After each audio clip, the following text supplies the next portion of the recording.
Donc, bonjour à tous, à toutes. C'est donc Ah, je vois que j'ai une tentative de connexion. Je ne sais pas si vous m'entendez bien.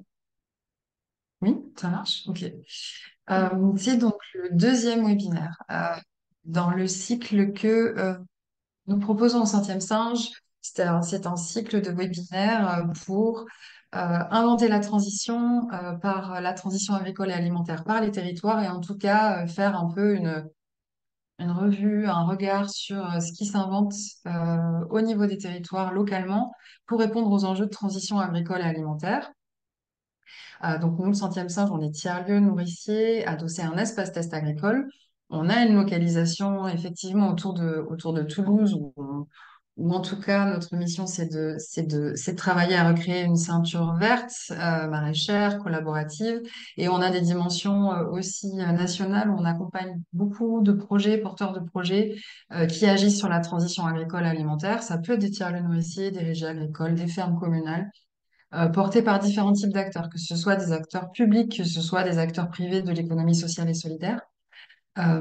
Et donc, on a constaté qu'effectivement, des fois, dans les discours sur la transition, on voyait peu finalement. Alors, on commence à connaître bien les enjeux. En tout cas, bon, certains publics commencent à les cerner, effectivement, mais finalement, on voit peu ce qui est en train de s'inventer. Et du coup, on a eu à cœur un peu de présenter, de dialoguer, d'interagir avec des acteurs de différents types euh, d'institutions, des acteurs de l'économie sociale et solidaire, des acteurs de la transition agricole qui agissent sur ces sujets-là et qui inventent en tout cas de nouvelles façons d'agir pour répondre aux enjeux de transition agricole et alimentaire. Le premier webinaire qui a inauguré ce cycle, c'était donc il y a un mois. Les webinaires, c'est tous les mois. On a accueilli Nicolas Bricas de la chaire Alimentation du monde de l'UNESCO qui est venu repenser avec nous le monde par l'alimentation. Et aujourd'hui, un des volets clés dans ces transitions agricoles et alimentaires, c'est effectivement la ressource en eau, le sujet de l'eau, euh, qui est un sujet d'actualité, un sujet clé.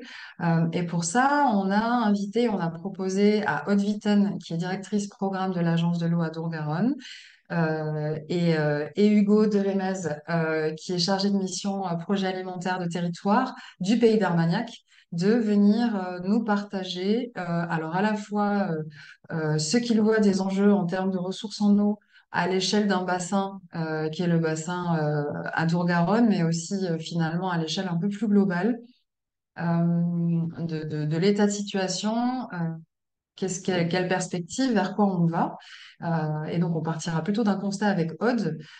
Et puis, on fera un focus et un zoom sur ce qui se passe au pays d'Armagnac et sur ce qui s'invente depuis quelque temps dans le cadre du PAT et en lien avec de nombreux agriculteurs et de structures de la transition agricole, spécifiquement sur le projet CARE dont nous parlera Hugo plus en détail. La manière dont ça va se dérouler ce webinaire, c'est que globalement, on va écouter Aude dans un premier temps nous partage les enjeux autour de la ressource en eau et puis ensuite Hugo. Euh, on pourra échanger, je viendrai interagir en posant quelques questions et ensuite, contrairement au précédent webinaire où les questions étaient prises dans le chat, là, on vous laissera la possibilité d'interagir directement avec les intervenants et donc surtout, n'hésitez pas à leur poser et à préparer des questions sur les sujets qui les passionnent. Et voilà, si vous êtes plus à l'aise, plus confortable pour poser vos questions dans le chat, on pourra les lire, on pourra les lire aux interlocuteurs. Ce webinaire, il est enregistré. Si vous souhaitez pas figurer, du coup, coupez votre caméra, mais globalement, je vois que tout le monde a sa caméra coupée.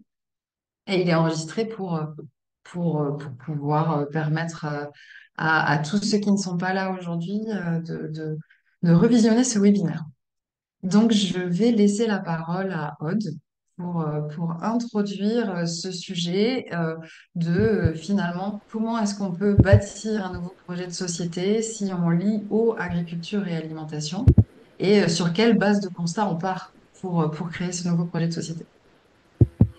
Merci beaucoup, Amandine. Merci pour l'invitation déjà, pour toute l'organisation de cet échange entre nous. Et puis merci à vous qui nous écoutez, même si je ne vous vois pas. Alors, est-ce que, juste Amandine, vous pouvez me confirmer que mon écran est bien visible.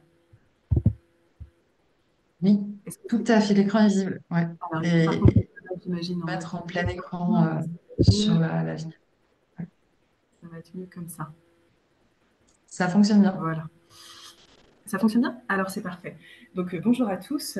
Donc peut-être un mot d'abord sur l'Agence de l'eau. L'Agence de l'eau Adour-Garonne qui couvre à peu près 20% du territoire français et c'est le quart sud-ouest, grosso modo, avec cet axe de la Garonne qui est très structurant pour nous, entre Toulouse et Bordeaux. Et puis c'est le château d'eau qui est alimenté par les Pyrénées, un morceau du Massif central, et où la ligne de partage des eaux eh bien, se jette dans l'océan Atlantique. Voilà, pour vous donner un peu les grandes caractéristiques. Et puis on est un bassin très rural, on va voir que ça a toute notre importance sur le sujet qui nous intéresse.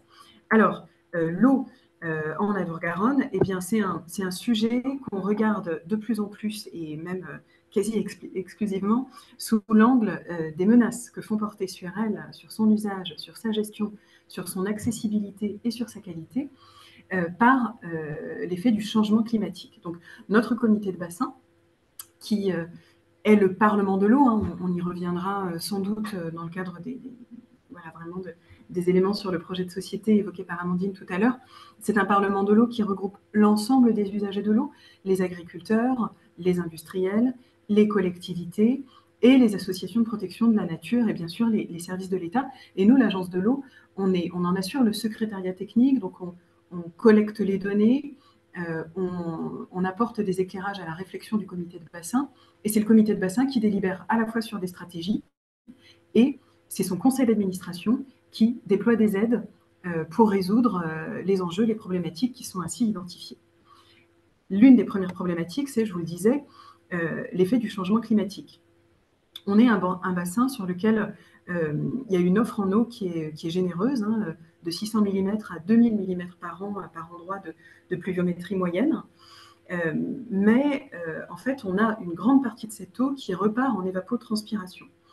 Ce qui fait qu'en fait, bien sûr, on a des écoulements naturels qui sont de l'ordre de plusieurs dizaines de milliards de mètres cubes par an dans les rivières, mais on est quand même un bassin qui est marqué par ce qu'on appelle des étiages l'été, c'est-à-dire des périodes où l'eau est au plus bas, s'écoule parfois difficilement dans les cours d'eau et où on a, sur ces périodes-là, des conflits d'usage qui sont liés à la conjonction de prélèvements à des moments où la ressource en eau ne le permet pas forcément.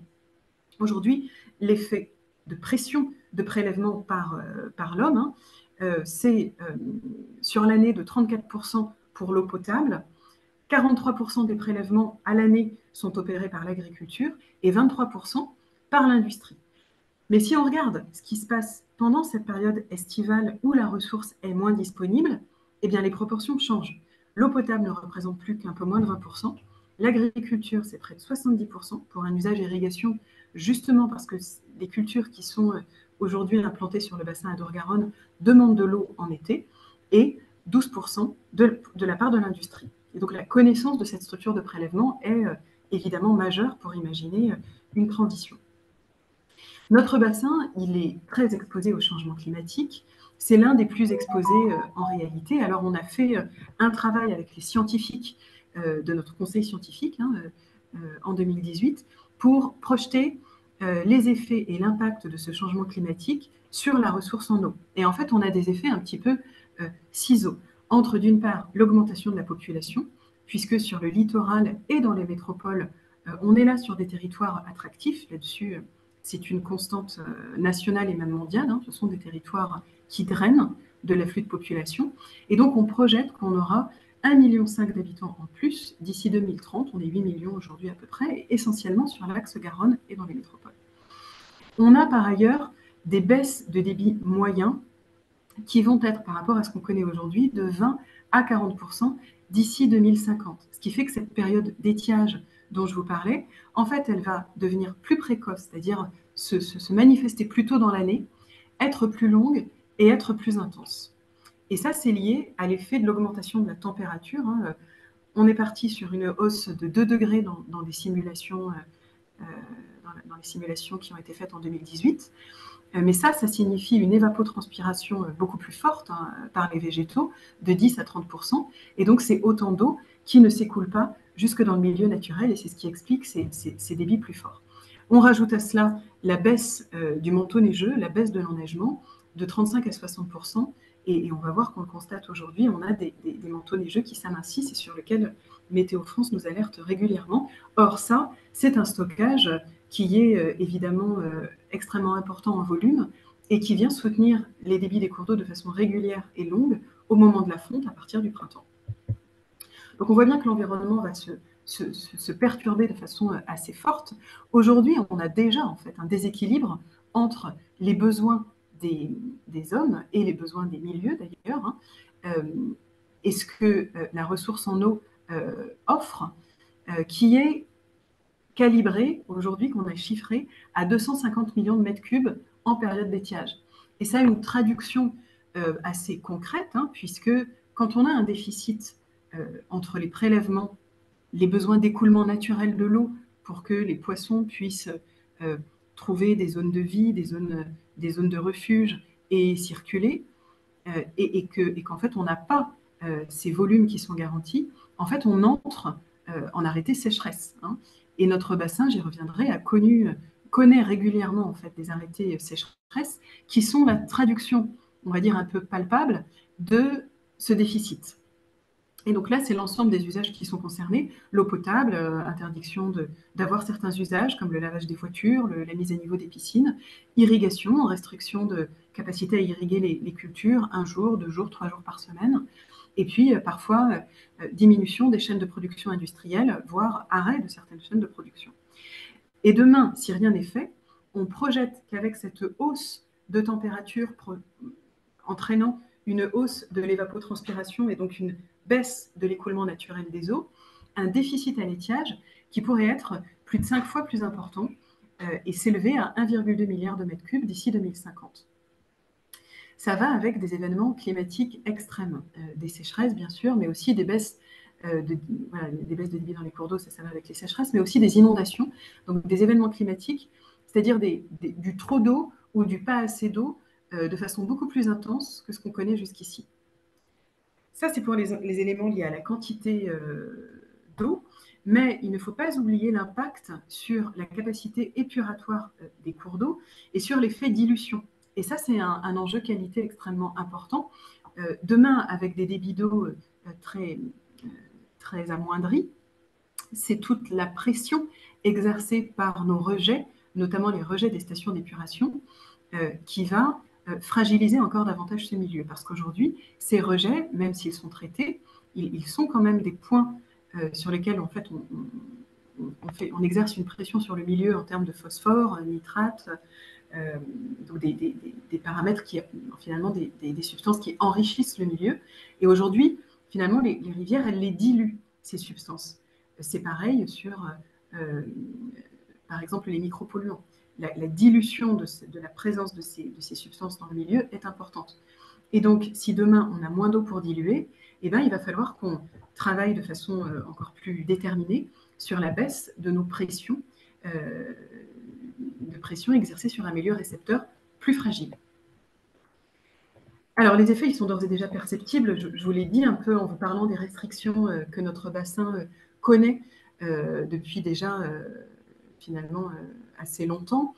En 2022, je parle de 2022 parce qu'il y a eu vraiment un avant et un après finalement dans la prise de conscience des enjeux liés à l'eau et à la nécessité d'accélérer l'adaptation au changement climatique, puisque le travail dont je vous parlais, qui a permis de chiffrer le risque de déficit à 1,2 milliard de mètres cubes, il s'est fait, j'ai envie de dire, dans le Parlement de l'eau, avec des élus déjà mobilisés sur l'eau, des agriculteurs voilà, déjà très intéressés sur les questions d'eau, des industriels aussi mobilisés.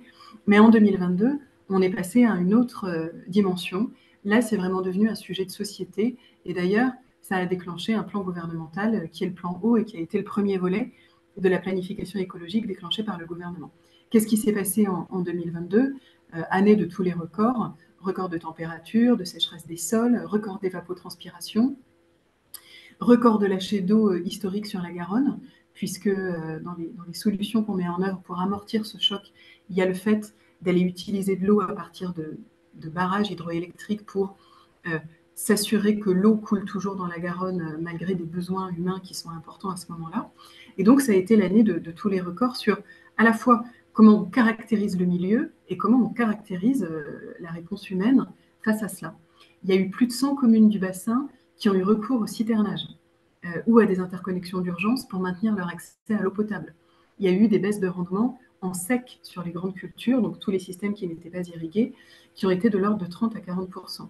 Des difficultés même majeures pour l'abreuvement du bétail, avec même des difficultés d'accès pour aller citerner ces bétails, ces cheptels en zone de montagne. On a eu aussi des sites industriels qui ont eu des réductions de prélèvements brutales, non toujours anticipées, qui ont gêné les processus de production. Et on a connu des tensions fortes dans le secteur énergétique, avec notamment sur Golfech, des réacteurs qui n'ont pas été mobilisés, évidemment, dans leur optimum pendant tout le temps de l'été, là aussi, pour des enjeux de capacité d'avoir accès à l'eau pour refroidir sans augmenter trop la température de la Garonne. Donc ça a été évidemment, toute la France a été bien sûr touchée, mais en Adour-Garonne, ça a été particulièrement sévère. Alors face à cela, on ne travaille pas depuis 2022 à une stratégie de réponse. Hein. C'est depuis notre 11e programme, qui est en train de s'achever, chaque cycle dure 6 ans, qu'on construit une stratégie de réponse à ces menaces sur l'eau. Et je vais tout de suite entrer sur le lien entre eau, agriculture et alimentation, en vous montrant que sous l'angle de la réponse à ce déficit, on touche déjà ces sujets-là. Donc le comité de bassin, quand il a identifié ce risque de 1,2 milliard de mètres cubes de déficit, il a identifié un certain nombre de leviers qui étaient à la main des collectivités, à la main des acteurs de notre territoire, pour répondre de façon dimensionnée à ce risque. Et on a identifié qu'en mobilisant une dizaine de leviers, on pouvait remobiliser jusqu'à 850 millions de mètres cubes d'eau d'ici 2030 pour répondre aux effets du changement climatique et s'y préparer. Dans cette stratégie, il y a le développement de l'agroécologie pour 140 millions de mètres cubes, avec un intérêt du déploiement de l'agroécologie de deux ordres. D'une part, l'aspect quantitatif, bien sûr, parce qu'on sait que des sols qui sont traités en agroécologie, avec un moindre travail du sol, vont permettre de stocker de l'ordre de 10 à 15% d'eau en plus, et donc de se passer de 1 à 2 tours d'irrigation. Ça, c'est les résultats d'une étude scientifique qu'on a menée avec l'INRAE. Et puis aussi, l'agroécologie, et je vais y revenir, c'est aussi intéressant pour la maîtrise et la sobriété en intrants, et donc pour les enjeux de qualité de l'eau. Alors, on a donc une stratégie en matière d'agroécologie qu'on travaille avec nos différents collèges, avec les agriculteurs bien sûr, mais aussi avec les associations de protection de la nature et avec les collectivités. Il y a l'idée de dire qu'il n'y aura pas de transition écologique sans les agriculteurs, mais aussi pas d'agriculture sans transition écologique au regard des enjeux que fait porter sur cette activité le changement climatique. C'est une transition qui doit être accompagnée par les politiques publiques et en réalité, elle est déjà en cours. Alors, elle est déjà en cours parce qu'on a pu mesurer, on l'a partagé d'ailleurs en comité de bassin, une réduction de l'usage des pesticides, qui certes n'est pas suffisante par rapport aux objectifs d'éco-phyto, mais qui est là sur les tonnages, tous usagers confondus. On observe une baisse des tonnages de 7% dans les 10 dernières années, et qui est de 15% sur les usages purement agricoles, avec en parallèle une augmentation du recours à ce qu'on appelle les biocides, c'est-à-dire les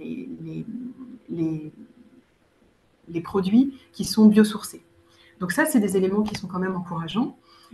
On observe, pour ce qui est de l'usage de l'eau, des efforts sur le pilotage de l'irrigation et l'efficience et une efficience de l'eau plus efficace à l'hectare, qui s'accompagne d'une diversification des cultures irriguées. On a fait une étude avec les deux chambres d'agriculture qui a montré qu'il y a une volonté, une stratégie de la part du monde agricole de maximiser la valeur ajoutée économique produite à partir d'une goutte d'eau, ce qui est évidemment intéressant parce qu'on aura besoin de modèles économiques résilients pour porter cette transition écologique. Sur les captages d'eau potable, là où on a des politiques ancrées de longue date depuis le Grenelle, on observe une inversion de la courbe et donc une capacité à retrouver des concentrations en amélioration sur les nitrates et sur les phytosanitaires. Et puis, j'en reparlerai, mais on travaille de façon assez porteuse avec l'ensemble des acteurs, et notamment agricoles, pour identifier ensemble des méthodes innovantes d'accompagnement de la profession agricole dans ces transformations et qui les sécurisent, notamment sur le plan financier. Et ça embarque évidemment les acteurs de l'aval. Et c'est depuis peu que les agences s'intéressent aux filières, mais c'est une direction qu'on va poursuivre et même renforcer dans notre deuxième programme. Je vous en dirai un mot. Donc, face à ces premiers progrès, en fait, notre enjeu, c'est la massification. Pour la massification, on a déployé un outil qui est assez nouveau pour nous, qui est un pacte agroécologique pour accompagner ces transitions. On l'a signé avec l'État, on l'a signé l'année dernière, avec l'État, l'Agence de l'eau, les 2 régions, les chambres d'agriculture, les coopératives et l'INRAE. Et l'idée, c'est de travailler avec l'ensemble de ces partenaires pour imaginer l'agriculture de demain qui puisse intégrer des enjeux économiques, environnementaux et sociaux. Et qu'on puisse le soutenir dans notre politique d'accompagnement financier, qui est de l'ordre de 300 millions d'euros par an, pour porter l'ensemble des problématiques, mais que cette ligne-là soit complètement intégrée dans notre politique de l'agence et de le faire en lien avec les 2 régions, puisque ce sont elles qui ont la compétence développement économique et qui sont pilotes sur les politiques, notamment agricoles. Alors, ce pacte, il a eu comme intérêt, le schéma est peut-être un petit peu compliqué, mais je vais vous l'expliquer en quelques phrases, de s'intéresser aux verrous de la transition agroécologique et à identifier des engagements partagés pour lever ces verrous. Donc, premier verrou, sécurisation technique de la transition agroécologique. Là-dessus, on a investi avec les régions, avec l'État, sur des programmes de recherche avec l'INRAE pour identifier finalement les voies et manières de l'agroécologie, les piliers qui le sous-tendent. On pourra peut-être y revenir dans les questions. Là, j'essaie de vous donner les grandes idées et de le sécuriser sur le plan des itinéraires technico-culturaux. Et c'est grâce à une étude bagage qu'on a cofinancé, un projet qui s'intitule Bagage, qui a été porté par l'INRAE et dont les résultats ont été publiés en 2021, qu'on a pu montrer par exemple qu'un travail le plus simplifié possible du sol permet de stocker 4 à 5% des micropolluants, des pesticides, et jusqu'à 15% sur l'eau. Donc on voit bien l'intérêt de l'agroécologie sur ces paramètres qu'on suit de très près. Le deuxième élément, et il est clé, j'en ai parlé aussi, c'est sécuriser les revenus agricoles et structurer les filières. Donc comment on peut travailler avec les régions, je vous l'évoquais, en termes de politique de développement économique, mais aussi avec les coopératives pour assurer des débouchés économiques, pour faire en sorte que ces bascules qui sont faites à l'échelle de l'exploitation soient durables. Donc au-delà des mesures, on peut d'ores et déjà financer, comme les mesures agro-environnementales qui sont financées par les agences via la PAC, comment on peut en fait travailler sur des débouchés qui soient viables dans le temps. Et donc comment on peut valoriser les services rendus au travers de ces pratiques agro-environnementales et les produits qui en sont issus, pour qu'il y ait un revenu qui soit à la maille d'un coût de revient forcément plus fort pour l'agriculteur. Mettre en place des projets de territoire au service de ça c'est mon troisième axe, sécuriser finalement l'équilibre de l'usage de l'eau dans des projets de territoire. En fait, on a d'ores et déjà développé, et on les soutient à l'échelle des territoires, ce qu'on appelle des logiques de projets de territoire pour la gestion de l'eau, où là, on s'intéresse avec les acteurs d'un territoire à l'usage de l'eau, à de l'eau pour quoi faire. C'est-à-dire, on pousse en fait les acteurs d'un territoire à réfléchir à leur avenir en matière de développement économique durable, en s'intéressant à la place que prend l'eau aujourd'hui dans leur système et à la place qu'elle pourrait prendre dans un monde impacté par le changement climatique, et à identifier des solutions pour résoudre les déficits d'aujourd'hui et se préparer au changement climatique pour demain. Donc cette approche territoriale, elle est évidemment très importante. Et puis le dernier axe, c'est aussi engager des acteurs au-delà de la logique de bassin versant, notamment en renforçant les liens aux biodiversités, agriculture, alimentation, dans des territoires précis c'est notamment les plans alimentaires territoriaux que va vous présenter Hugo tout à l'heure. En fait, on cherche à avoir des démonstrateurs qui montrent qu'il est possible de lier l'ensemble de ces compartiments, eau, biodiversité, agriculture, alimentation. Donc on a des pâtes qui sont des petits démonstrateurs du fait que euh, finalement on sait avoir une forme de cohérence entre un signal donné par la puissance publique, des débouchés qu'elle facilite et des pratiques qu'elle promeut auprès des agriculteurs d'un territoire. Et puis plus globalement, on a d'autres démonstrateurs de transition agroécologique qui ont été voulu par le président du comité de bassin et qu'on a mis en place sur un certain nombre de territoires du bassin. Je pense au territoire de Cognac, par exemple, qui, sur la filière viticole, vise à se passer complètement d'herbicides euh, dans des logiques de très très court terme.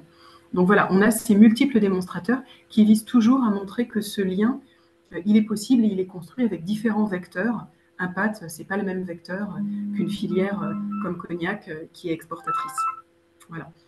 Euh, Tout ça pour vous dire que on est en train de construire un 12e programme qui va s'échelonner sur les années 2025-2030 et qui vise à se donner d'ores et déjà les marges de manœuvre financières pour finalement se doter d'instruments qui permettent de tester ces transitions, d'en tester les modèles économiques en réalité et de faciliter leur massification, leur déploiement. Parce qu'en en fait, l'enjeu de l'eau, on réussira si on arrive à massifier ces pratiques-là à l'échelle du grand bassin.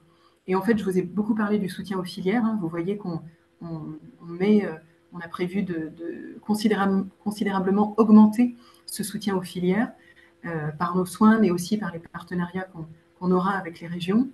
Le deuxième enjeu fort, c'est les paiements pour services environnementaux. Peut-être vous dire un mot de cela, parce que c'est une sorte de mini politique agricole commune qu'on essaye d'imaginer avec ces paiements pour services environnementaux de façon modeste hein, en euros, puisque là on parle d'aujourd'hui 4 à 5 millions d'euros, demain 15 millions d'euros.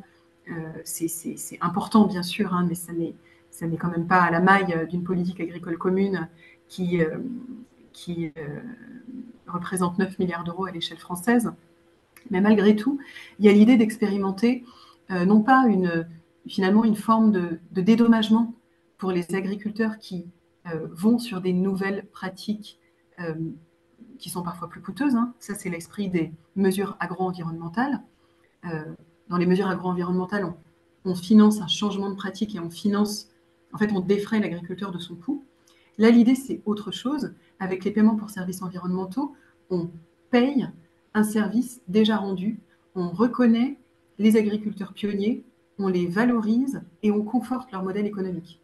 On a eu un premier PSE dit de première génération dont on est en train de tirer le bilan maintenant, en fin de 11e programme. Et la perspective qu'on veut se donner, c'est dans le 12e d'avoir plus de fonds pour cet outil qui a été regardé avec beaucoup d'intérêt par nos partenaires et par les agriculteurs, et puis d'en faire un outil qui permet de conforter des modèles économiques demain, peut-être en lien avec le soutien qu'on veut apporter aux filières embarquées dans la transition agroécologique. Voilà. Voilà pour ce que sont les pistes sur lesquelles l'Agence de l'eau travaille, les outils qu'elle met en place, le type de gouvernance qu'elle cherche à favoriser, donc des gouvernances transverses et pluridisciplinaires, puisque l'enjeu de l'eau, c'est d'abord un enjeu de partage, c'est un enjeu de protection qui touche tout le monde. Et pour cela, on a besoin de ces lieux que sont les commissions locales de l'eau et le comité de bassin pour réussir à converger sur ces choix qui sont des choix de société. Voilà, et j'en ai terminé en espérant avoir tenu mon temps, Amandine. J'arrête le Oui, partage. merci. C'est parfait, merci Anne. Je propose que Hugo prenne la suite et que si ça vous va, on laisse les questions plutôt sur la fin des deux interventions parce que ce sera un regard complémentaire à ce que vient de dire Aude. Donc du coup, je laisse Hugo prendre le relais. Ok, ok. Alors, je vais vous partager mon écran. En tout cas, je vais tenter de le faire. Hop, est-ce que ça fonctionne? Impeccable. Ok, super. Alors, ben, du coup, bonjour à tous. Je vous laisse prendre connaissance de cette première diapo qui est un petit peu fleur bleue. mais qui prend toute son importance dans le projet de territoire du pays d'Armagnac. Et en introduction, je vais vous présenter un petit peu ce petit territoire du sud-ouest de l'Occitanie. Alors, on va faire comme ça. Voilà, le pays d'Armagnac, donc, c'est quatre communautés de communes, 102 communes, 45 000 habitants. Et c'est un territoire qu'on peut qualifier vraiment d'ultra rural. Euh, une faible densité, hein, il y a 25 habitants au kilomètre carré. Et, vraiment une prédominance de l'agriculture, puisqu'on a 75% du territoire qui est en surface agricole utile. Alors, ce territoire, c'est un territoire qui est particulièrement engagé sur la transition écologique et on va pas se mentir, le Pays d'Armagnac, c'est pas la Côte d'Azur, donc en matière de projet de territoire et d'attractivité, les élus tablent sur ce qui fait les qualités de ce, de ce petit bout de France, c'est-à-dire la qualité de vie, la beauté des paysages, euh, ce côté slow tourisme et green tourisme. Et donc, tout le projet de territoire s'est axé sur ce volet de transition écologique.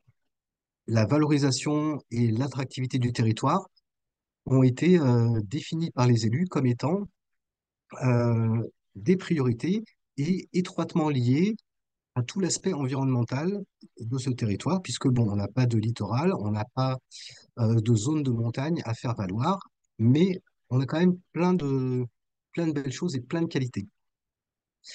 C'est un territoire qui est à cheval sur deux bassins versants. Alors là, on va rentrer un peu plus sur la thématique de l'eau.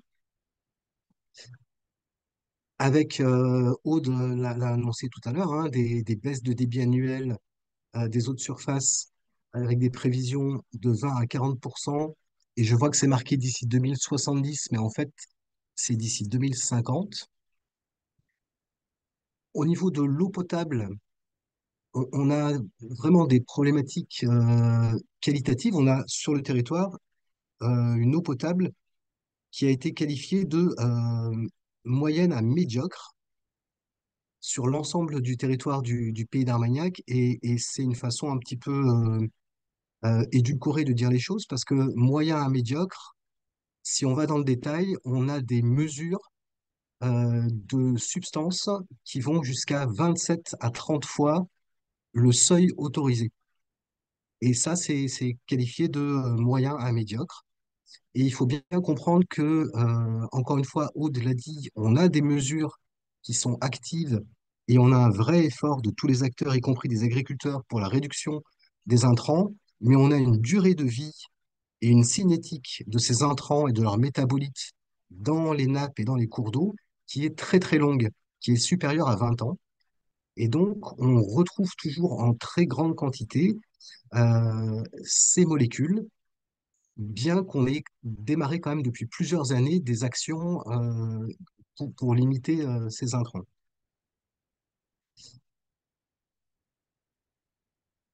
Alors, le projet alimentaire de territoire, le pays d'Armagnac, donc je vous l'ai dit, c'est c'est un territoire qui a une vraie volonté de transition. Le PETR, donc structure syndicale de développement et d'ingénierie territoriale, nous avons une politique de transition avec un poste dédié sur la transition écologique et puis en lien un poste dédié au projet alimentaire territorial. Tout ça se fait de manière transversale. On a une vision assez systémique de notre manière d'aborder le volet de transition et y compris au niveau du PAT, c'est un PAT qui est dit systémique, c'est-à-dire on va s'intéresser à tous les aspects et, tous les axes du système alimentaire, de la production jusqu'à la gestion des déchets, en passant par tout ce qui fait le système. Et on a une approche qui est dite One Health, une seule santé, qui lie de façon très forte la santé de l'environnement la santé des habitants du territoire, la santé humaine et la santé animale. Et de manière assez évidente, on ne peut pas être en bonne santé dans un environnement qui est dégradé ou pollué. Ça, c'est quelque chose d'assez logique. Donc, toute l'approche du pays d'Armagnac, toute l'approche du PAT euh, se veut systémique. Et de la même manière, quand on réfléchit à la transition et à l'alimentation de manière systémique, évidemment, l'eau, elle rentre tout de suite au cœur du sujet. On ne peut pas imaginer une agriculture sans eau, on ne peut pas imaginer des habitants sur un territoire sans eau. Donc tout ça, ça forme un système.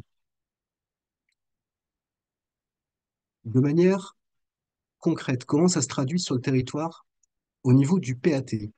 Une approche systémique, ça veut dire que on va avoir des actions qui vont porter sur différents axes du système alimentaire. Le pâte du pays d'Armagnac, c'est pas un pâte qui est, comment dire, c'est un pâte qui est plutôt très opérationnel. Euh, on va directement porter et accompagner des actions. Et sur le territoire, ça se traduit, alors absolument géographiquement, sur toutes les parties du territoire, et on a des actions qui portent sur tous les axes du système. Alors, quelques petits exemples. Sur le volet agricole, on va accompagner des ateliers de transformation. On va accompagner une huilerie bio. On va accompagner une légumerie communale. On va accompagner aussi des expérimentations en aquaculture pour réimplanter une aquaculture sur le pays d'Armagnac qui, historiquement, a porté ce type d'activité. On va faire beaucoup de sensibilisation auprès des habitants. On va faire un énorme travail sur la restauration scolaire.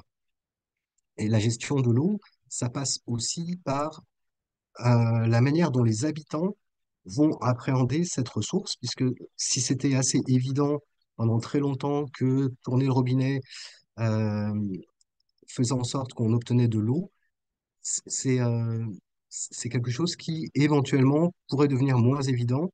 Donc on va travailler sur des questions de sobriété également et beaucoup de sensibilisation des populations. Donc de multiples projets sur tout le territoire, sur tous les axes du système alimentaire. En ce qui concerne la thématique de l'eau, comment on a réfléchi à l'intégrer dans cette recherche PAT? Les PAT sont des objets qui sont relativement récents et l'intégration de la problématique de l'eau, en tout cas en ce qui nous concerne, nous, au Pays d'Armagnac, elle est aussi assez récente parce que pendant un temps, la problématique principale qui se posait, c'était l'aspect qualitatif. C'était, on retrouve des traces et des molécules issues des pesticides et des traitements phytosanitaires dans les eaux, et notamment dans les eaux potable, les eaux du robinet. Ça, c'est problématique et on va essayer d'agir sur le côté qualitatif, mais au fond, on se rend compte que c'était pas une thématique qui était prégnante, en tout cas dans l'esprit des gens, c'était pas vraiment une priorité. Et puis, récemment, on a ces problématiques quantitatives. Et là, tout à coup, dans l'esprit collectif et au niveau de nos élus, notamment, ça devient tout de suite un problème qui devient saillant, en tout cas qui devient bien plus visible. Alors, dans la continuité du projet alimentaire qui est construit sur un diagnostic et qui fait l'objet d'une stratégie qui a été débattue et validée par nos élus, on a décidé de construire une nouvelle stratégie sur 5 ans tournée autour de la question de l'eau et qui intègre le lien eau, agriculture, alimentation et santé, transition. Ce projet, on l'a intitulé CARE Armagnac pour climat, alimentation et ressources en eau. C'est un projet qui fait l'objet d'une candidature à l'AMI de la Banque des Territoires, pour lequel on n'a pas de, encore les résultats, mais beaucoup d'espérance. Ce projet, il intègre, enfin, ce programme d'action, il intègre 8 projets innovants qui ont tous un lien direct ou indirect avec l'eau et qui sont adossés à des projets de recherche. Donc, on a construit aussi des liens et des interactions étroits avec le monde de la recherche, recherche académique et enseignement-recherche. Parmi ces 8 actions, je vais vous présenter 2 actions qui, là, pour le coup, ont un lien très, très fort avec l'eau et font partie aussi des solutions qui ont été évoquées, en tout cas de la grappe de solutions qui ont été évoquées par Aude dans la présentation précédente. Dans ce projet, donc, nous portons un projet de réutilisation des eaux de consommation d'une petite commune. De toute façon, sur notre territoire, nous n'avons que des petites communes, qui est celle de Nogaro. Alors, c'est une petite commune, mais ça reste un bourg-centre à l'échelle de notre territoire. Il y a un peu plus de 2000 habitants à Nogaro. C'est une des villes ou un des villages les plus importants du territoire. L'idée de ce projet, c'est que on voit sur la petite carte, vous avez la commune de Nogaro, et puis vous avez dans les zones colorées en amont des zones et des parcelles agricoles irriguées, environ 150 hectares de terres irriguées qui prélèvent dans le cours d'eau qui passe à proximité de Nogaro. Nogaro a une station d'épuration en steppe par lagunage qui rejette dans le même cours d'eau en aval donc du coup de ces parcelles. L'idée de ce projet, c'est de venir apporter un niveau de traitement supplémentaire au lagunage et à la station de traitement des eaux de Nogaro, et non plus pour les rejeter dans le milieu, mais pour venir irriguer les terres qui sont en amont, mais les irriguer en substitution, c'est-à-dire qu'en contrepartie, les exploitants agricoles irrigants de la zone s'engagent à ne plus prélever dans le cours d'eau. Alors sur ce cours d'eau, on a des problèmes qui ont été évoqués tout à l'heure, c'est-à-dire qu'en période d'étiage, le cours d'eau qui est déjà bien amoindri, bien abaissé, euh, dans la mesure où les agriculteurs vont prélever, ne peut plus assurer les normes de dilution de la station d'épuration. Alors ça crée énormément de problèmes, y compris, enfin, et principalement pour le milieu naturel. Donc là, l'idée, c'est d'une part de soulager la pression sur le milieu en venant en substitution apporter de l'eau qui a été traitée pour l'irrigation des terres agricoles. On parle d'environ 250 000 mètres cubes à l'année. Et en plus, ce projet donc permet de sécuriser le potentiel d'irrigation des exploitants. Il faut savoir, notamment comme en 2022, que les prélèvements sur cette zone ont été interdits assez tôt par rapport à la sécheresse. Et du coup, ça a mis gravement en péril et ça a amoindri évidemment la productivité et les productions de ces irrigants. Alors, il faut savoir qu'évidemment, l'irrigation, c'est un besoin. Venir en substitution, c'était pour eux une solution, mais surtout dans la mesure où ça venait sécuriser leur approvisionnement en eau pour l'irrigation. Dans le cas de figure d'une substitution donc par réutilisation des eaux, ben, on sort des arrêtés d'interdiction d'irrigation. Du coup, les 250 000 mètres cubes par an qui sont dédiés pour l'irrigation sont garantis. Et ça permet également d'envisager d'autres productions avec une plus-value plus importante que les cultures qui étaient pratiquées jusque-là. Je prends un exemple. Si on était en céréales irriguées avec tous les aléas possibles, et notamment les aléas dus aux arrêtés de limitation et d'interdiction d'irrigation, le fait d'avoir une ressource en eau sécurisée permet aux agriculteurs d'envisager des productions diversifiées à valeur ajoutée supérieure, notamment le maraîchage de plein champ. Donc voilà pour ce projet de Nogaro, qui est un projet euh, qui n'est pas franchement totalement novateur, sauf qu'en France, la réutilisation directe des eaux de consommation est très peu pratiquée. On a des exemples, notamment à Noirmoutier, et puis ce projet est un projet jumeau d'un autre projet à Mont-de-Marsan, donc on est sur le même bassin versant. Et le projet de Mont-Marsan est un tout petit peu en avance par rapport à celui de Nogaro. Voici, alors là, on parle de sécurisation d'une ressource, et on a une autre approche qui, elle, est basée sur la sobriété et qui fait l'objet d'un autre projet, sachant que sur notre territoire, donc on est, comme l'a dit Aude, particulièrement sujet et sensible aux variations climatiques en cours et à venir.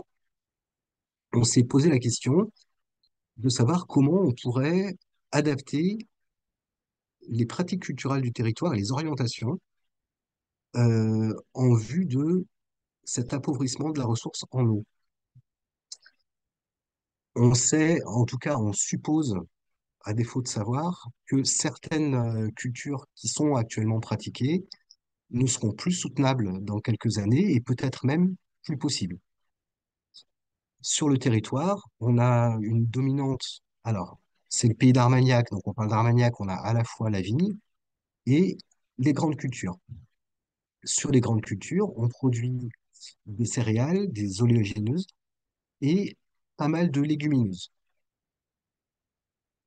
Il se trouve que en Afrique, ils ont des problématiques de ressources en eau et de sécheresse qui sont extrêmement importantes, et depuis bien plus longtemps que nous. Ils ont mené depuis des années des travaux de recherche, notamment avec l'ISRA, l'Institut sénégalais de recherche agronomique, sur le développement de variétés de légumineuses sobres en eau et résistantes au climat de sécheresse. On s'est intéressé à ces travaux et on a développé, toujours dans le cadre de ce programme d'action CARE, un projet d'expérimentation de légumineuses exotiques sobres en eau qui pourraient s'adapter à notre territoire. Il y a plusieurs enjeux. Donc là, on parle de sobriété du système de culture, et il y a aussi le fait que, plus globalement, dans la transition alimentaire, on a ces injonctions de manger plus végétal, de consommer plus de légumineuses. Et au fond, on a une variété de légumineuses qui sont à notre disposition qui est relativement restreinte.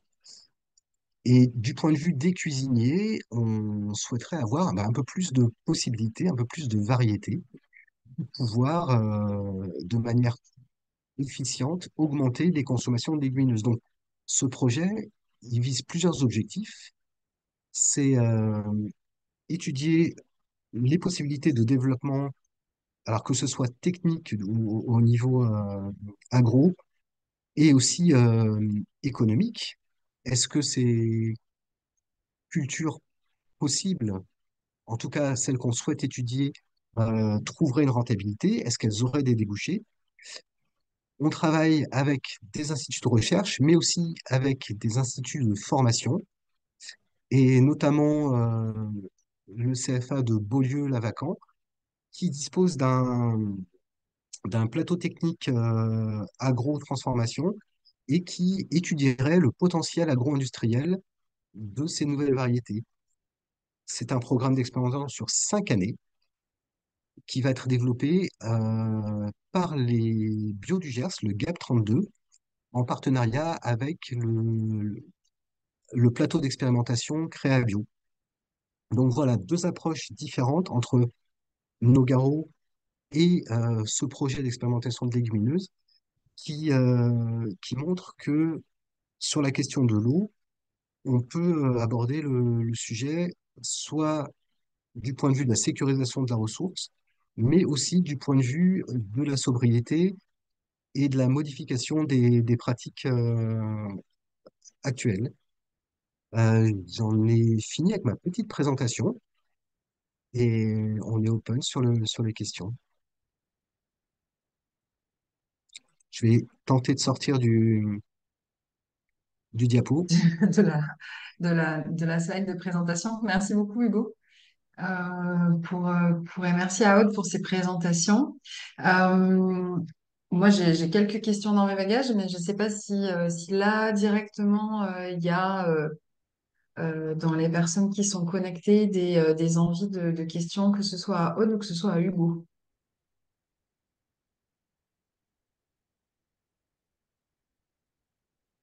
Alors, en attendant 3 secondes les envies de questions, en fait, je signale qu'on a eu un petit bug technique, à mon avis, au niveau de LinkedIn, où l'heure de la visio s'affichait à 14 heures et qui n'est pas ni l'heure annoncée et ni l'heure de programmation. Donc, en fait, on a des gens qui arrivent là à 14 heures. Et donc, bon, mais qui verront le replay et on s'excuse pour ce bug technique de LinkedIn. Fanny, Oui, bonjour. bonjour. Moi, j'ai une petite question. C'était super intéressant, merci infiniment. Sur les financements du PSE, enfin des PSE, pardon, des services environnementaux. Quels sont les montages, enfin aujourd'hui, qui seraient les financeurs de ces PSE? Quels sont les montages un peu financiers de ça? Bonjour Fanny. En fait, les PSE, ils ont été demandés aux agences par le ministère de l'écologie il y a 6 ans. Ils nous ont demandé de mettre en place un dispositif spécifique qui reconnaisse justement les progrès environnementaux des agriculteurs. Et donc, on est les seuls financeurs de Ok. ces aides-là. Pour autant, c'est des cadres notifiés, hein, c'est-à-dire que c'est bien des aides qui sont déclarées par l'État français à la Commission européenne, donc qui sont potentiellement, j'ai envie de dire, opérables par d'autres, moyennant évidemment une adaptation. Ce cadre de notification, il est retravaillé pour prévoir et embarquer les PSE de seconde génération dont je vous évoquais. Donc les choses bougent à ce niveau-là, mais c'est bien un portage national ministère de l'écologie de cet outil-là qui est en train d'être refondu. Et les 6 agences de l'eau ont toutes expérimenté, chacune à leur manière, cette logique de PSE. Donc nous, on a un PSE, pardon, très, comment dire, euh, adour-garonnesque, c'est-à-dire que nous, on a dit, bon, ben voilà, on a 3 critères. Le premier critère, c'est la sobriété en intrants phytosanitaires. Donc, il faut que l'indice, l'IFT, l'indice de fréquence de traitement, c'est un peu technique, mais bon, bref, qui qualifie la pression phytosanitaire, on veut qu'il baisse de 50% pour avoir beaucoup de points, parce que c'est un système par pondération. On, on, on critérise en fait et après on fait des sommes et les meilleurs classés ont accès au PSE. Donc, premier critère, la maîtrise des intrants. Deuxième critère, la diversification des cultures et la couverture des sols tout au long de l'année. Donc là, on va bien noter ceux qui mettent des légumineuses, par exemple, dans la rotation, comme évoquait Hugo, hein, parce que c'est intéressant, les légumineuses, ça permet d'avoir moins d'engrais minéral utilisés, parce qu'il y a une symbiose qui est opérée au niveau de l'azote par ces plantes-là, et après, quand on enfouit dans le sol, bah, ça fait un apport riche en azote, donc c'est hyper intéressant.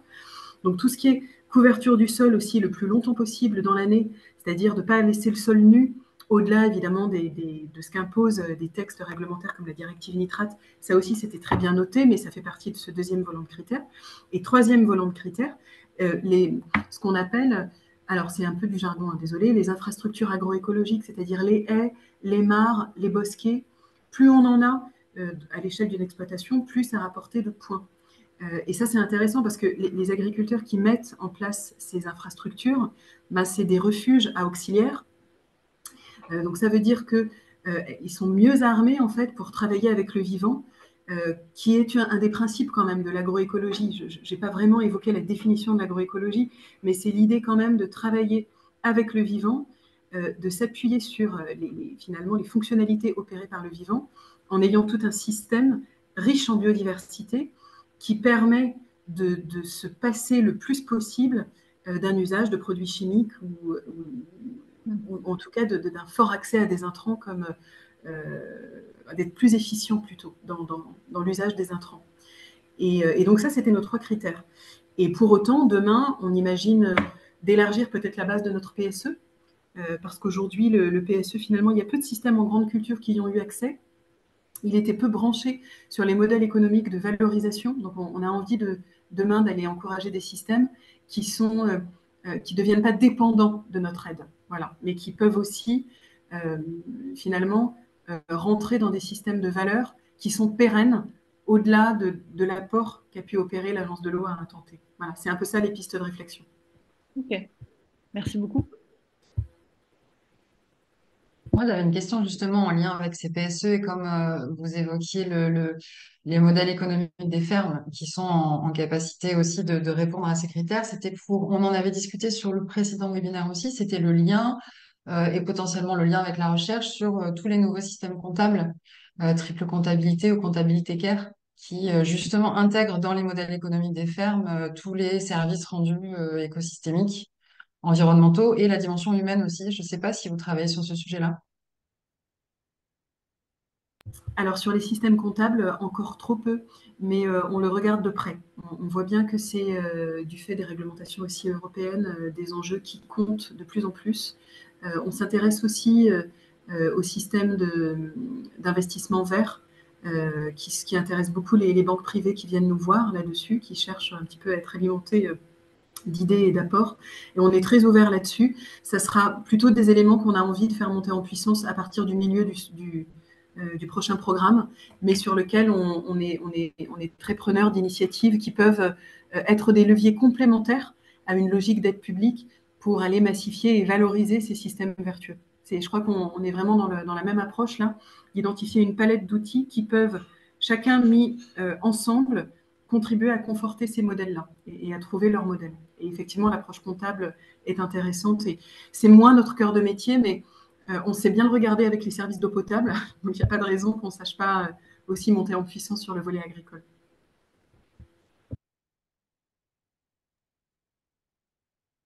Merci. Je ne sais pas s'il y a d'autres questions. Alors, encore nos excuses pour les gens qui rejoignent là à 14 heures. Apparemment, il y a eu un problème technique au niveau de LinkedIn qui a affiché l'heure du webinaire à 14 heures, alors que dans la config, c'est bien 13 heures qui est marqué. On n'a pas eu la main et ça nous a été signalé. Et donc voilà, donc vous prenez la visio sur la fin, mais vous aurez le replay. Je ne sais pas s'il y a d'autres questions pour Odego.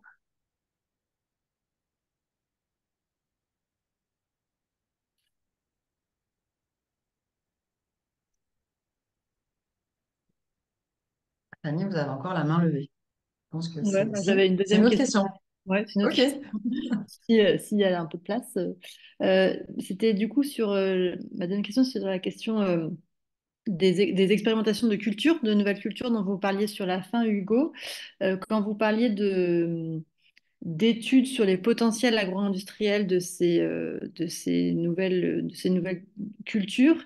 Est-ce que vous pouvez nous en dire un peu plus justement sur comment sont testés ce potentiel, enfin, sous quel angle? Est-ce que c'est sous l'angle de l'industrialisation? Est-ce que c'est sous l'angle de l'acceptation du consommateur? Est-ce que c'est sous l'angle enfin, j'imagine qu'il y a beaucoup d'angles. Et du coup, est-ce que vous pouvez voilà, nous dire un peu ces différents angles? Alors, c'est plutôt sous l'angle de l'acceptation du consommateur. En fait, les légumineuses, euh, elles ont cette particularité qu'elles sont pas si faciles à cuisiner. Si on part du légume sec, il y a des temps de trempage qui sont longs. Une mise en œuvre, si on observe, la majorité des légumineuses qui sont consommées, c'est celles qui sont prêtes à être consommées. En gros, ce sont des conserves. Euh, il y a un problème d'appétence aussi. C'est souvent des textures molles et des couleurs qui sont assez ternes. On réfléchit à savoir, bah, du coup, comment on peut apporter aux consommateurs des légumineuses qui soient faciles à consommer, parce que in fine, le but, ça va quand même, enfin, c'est quand même l'augmentation de la consommation des légumineuses. Et de ça dépend aussi la viabilité de l'introduction de ces cultures et le modèle économique des producteurs. Il y a notamment tout ce qui va être la mise en farine. On voit que nous, on le fait très peu. En Afrique, ils utilisent les farines de légumineuses, ils font du couscous de légumineuses, ils vont faire tout un tas de produits dérivés que nous ne consommons pas et que nous n'avons pas du tout l'habitude de consommer. On en fait des beignets, on en fait des tas de choses. Ce sont des nouvelles formes plutôt sympas, j'ai goûté, hein, de consommation de légumineuses qui changent un petit peu. Et bah, l'idée, ça va être voilà, de tester un petit peu, parce qu'au fond, dans les variétés qu'on a pressenties, Niébé, Tépari, Lab Lab, le poids d'Angole, on ne sait pas vraiment est-ce que c'est bon, est-ce que ça va être acceptable pour le consommateur. Et il faut qu'on puisse voilà, apporter des solutions et des idées pour permettre leur consommation qui elle-même permettra du coup leur commercialisation et qui rendra viable la production. Donc l'idée, c'est ça, c'est plutôt, c'est pas tellement l'idée d'en faire euh, une industrie au sens production de masse. D'autant que ce qu'on vise là précisément sur le territoire, je vais, enfin, je finis vite avec ça, c'est une consommation des produits du territoire par le territoire. Et à l'heure actuelle, nos grandes cultures, quand je dis toutes, c'est au moins 95%, passent par une structuration en filière longue via les coopératives et elles échappent à la consommation du territoire. Ce qui est produit sur notre territoire n'est pas accessible aux consommateurs du territoire. Donc là, c'est un projet qui se veut en dehors de ce système existant. Ok, super clair.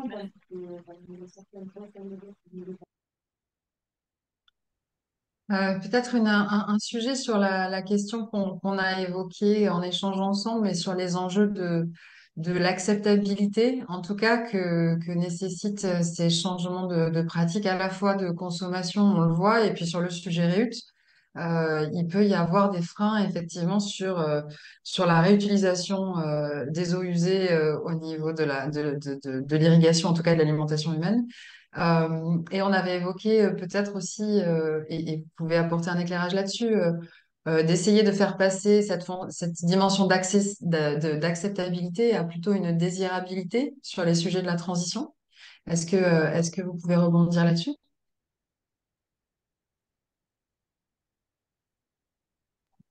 Alors, je sais pas, Aude, Hugo, Je peux dire peut-être un mot sur la question de la désirabilité. En fait, c'est la question du sens qu'on souhaite donner à ces approches de transition.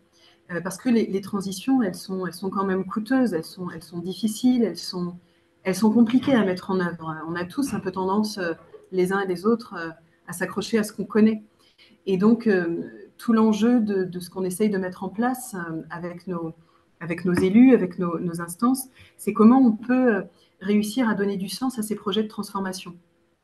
Et donc là-dessus, ce que je vous évoquais tout à l'heure sur les projets de territoire pour la gestion de l'eau, c'est exactement ça. C'est-à-dire comment des acteurs d'un territoire, des citoyens, des consommateurs, des associations de protection de la nature, des agriculteurs, des industriels, des collectivités se saisissent de cet enjeu d'impact du changement climatique, de rareté de l'eau, s'interrogent sur leurs usages et sur des solutions positives. Euh, Nous, à l'Agence de l'eau et avec les collectivités territoriales, on est en capacité d'identifier des leviers, des solutions, des choix possibles. Et donc, tout l'enjeu de ce débat-là, et la reuse, elle en fait partie. C'est-à-dire que, effectivement, on peut se dire, ah, est-ce que les citoyens, les consommateurs plutôt, ils sont prêts à manger des légumes qui ont été irrigués, peut-être pour partie, avec de l'eau issue de stations d'épuration. Bon, d'abord, tout ça est quand même très, très encadré. Hein. C'est parfois d'ailleurs un frein au développement de la reuse. Mais il y a vraiment d'abord des réglementations quand même qui sont avant tout axées sur le volet sanitaire, donc ça, il faut en parler. Donc il y a de la pédagogie et il y a du sens à donner à ces solutions-là. Et puis, c'est des enjeux de transformation qui touchent tout le monde. Quand on arrive à identifier une transformation possible de l'agriculture d'un territoire, sachant que l'agriculture, c'est un domaine d'activité qui se construit sur le temps long, qui ne se pilote pas comme un hors-bord, hein, mais plutôt comme un paquebot, c'est des enjeux qui touchent tout le monde, parce que nous, l'agriculture, c'est 60% de notre surface, en fait. Donc on est, voilà, c'est ça, c'est vraiment c'est les voisins, c'est vraiment les premiers aménageurs de l'espace. Et donc on a besoin de solutions positives, comme ce qui se passe sur le territoire du Pat Armagnac, pour montrer qu'il y a une voie possible. Et que cette voie possible, eh ben, voilà, on peut être pas forcément d'accord sur la façon dont on la met en œuvre, il y a peut-être d'autres alternatives, mais en tout cas, le fait de débattre de ces alternatives possibles et finalement de pousser les acteurs à converger, euh, je crois que c'est la seule voie possible dans un monde qui est quand même en train de se transformer très très vite. Et c'est ça le problème aussi du changement climatique, c'est qu'il va extrêmement vite. Il va parfois un peu plus vite que le rythme dans lequel on se transforme. Euh, donc voilà moi ce que j'avais envie de dire. Et les solutions, elles existent. Hugo en a montré deux. Moi, j'ai aussi un exemple sur la communauté d'agglomération du Pays Basque, où pour, voilà, pour faire face à un problème de déficit en eau, il y a eu une transformation aussi de système culturel avec moins de maïs irrigué, plus de tournesol, la valorisation du tournesol dans une huile qui est vendue plus cher parce qu'elle est locale et donc qui apporte un complément de revenus qui conforte le modèle économique de ces exploitations. Et ça permet de supprimer un prélèvement de 80 000 mètres cubes sur un cours d'eau fragile. Donc on arrive à petite échelle, à échelle encore expérimentale à le faire. Tout notre enjeu maintenant, c'est d'arriver aussi à embarquer les majors, les décideurs économiques qui finalement ont du poids dans les choix stratégiques des exploitations agricoles. Et c'est à ça que le pacte cherche à répondre. Et on a de l'espoir là-dessus. Samedi dernier, à Tarbes, le directeur général de l'agence, moi-même, et le président du comité de bassin, on a signé une convention qui explore ces voies-là avec Euralis. Euralis, 6000 adhérents, une des principales coopératives du Grand Sud-Ouest. Donc on sent quand même que le mouvement se fait, évidemment en s'appuyant sur des logiques un peu, euh, un peu plus modestes d'abord, mais c'est à partir de la niche qu'on arrive à massifier. Ça, c'est vraiment notre conviction.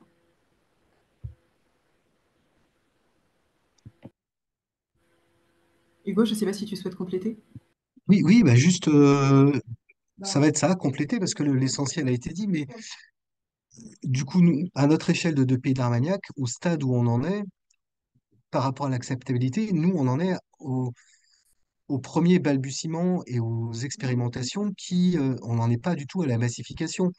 Donc, à l'échelle qui est la nôtre, l'acceptabilité, bien sûr que c'est une question qui se pose, mais elle n'est pas franchement frontale parce que pour l'instant, notre ambition, ça n'est pas, et ça ne serait même pas pertinent, bah, par exemple, de généraliser la réuse sur tout le territoire, et d'autant que ça n'est probablement pas la solution unique qui est adaptée à tout le territoire. Donc, on procède par expérimentation sur ce sujet-là. Voilà au niveau de l'acceptabilité. Après, il faut pas oublier, mais ça, l'INRA a caractérisé la réuse en deux manières, c'est-à-dire la réuse directe et la réuse indirecte. Ici, on parle de réuse directe, c'est-à-dire la récupération et la réutilisation des eaux directement prélevées en sortie de station.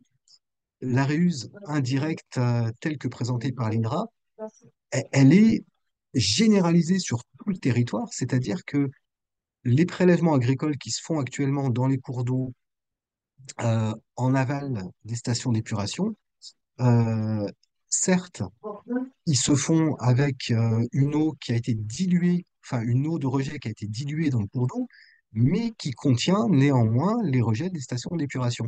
Ça, c'est quelque chose qui ne pose de problème à personne. Personne se pose les questions. Il n'y a pas de contrôle de qualité des eaux pour l'irrigation quand elle est directement prélevée dans le milieu naturel, mais qui, à ce stade, n'est plus si naturel que ça. En revanche, en sortie de station, et Aude l'a bien dit, c'est extrêmement encadré avec des normes très très précises en termes de qualité de l'eau. J'irai pas jusqu'à dire que c'est une eau qui serait plus sécurisée, mais en période d'étiage, quand on a des dilutions qui ne sont pas assurées, on peut franchement se poser la question. Euh, Ça, ce sont des arguments scientifiques et l'acceptabilité. euh, Quand on discute avec les gens, ils sont assez hermétiques aux arguments scientifiques. C'est pas franchement la bonne approche. Peut-être que l'acceptabilité, ça vient de les informer, de les impliquer au plus tôt possible quand il y a des projets sur le territoire. Voilà, je m'arrête là. C'était juste ma réflexion sur le sujet.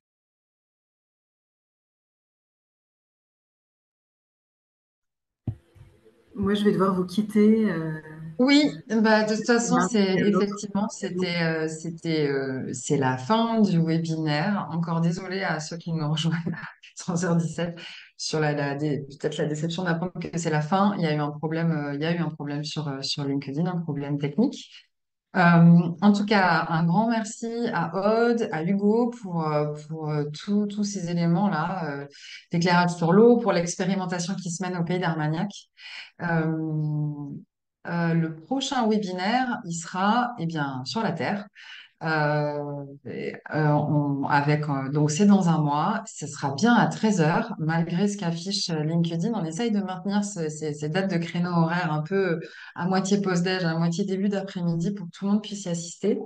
Ce sera sur la Terre et sous réserve de confirmation définitive. Ce sera donc avec Terre de Liens et ce sera avec la foncière Antidote qui aborde aussi de manière assez différente cette façon de mobiliser la terre. Terre est bâtie, et en gros sur la thématique de est-ce qu'on peut faire différemment dans ce rapport au foncier, dans un contexte global de raréfaction et d'enjeux de préservation? Est-ce qu'on est obligé d'être propriétaire pour faire? Voilà, on abordera tous ces sujets-là le mois prochain, et en tout cas un grand merci et le replay est disponible. Alors la date, quelle date exacte? On communiquera. C'est mi-avril. On attend la confirmation du dernier intervenant et on communiquera la date au niveau des réseaux. N'hésitez pas à vous inscrire, voilà, c'est ça, sur le petit formulaire, hein, on fait passer de toute façon en direct toutes ces informations et les différents liens des replays, on les met aussi aux mails qui se sont inscrits dans les formulaires. Voilà, un grand merci à tout le monde et puis en vous souhaitant une bonne après-midi et merci aux intervenants.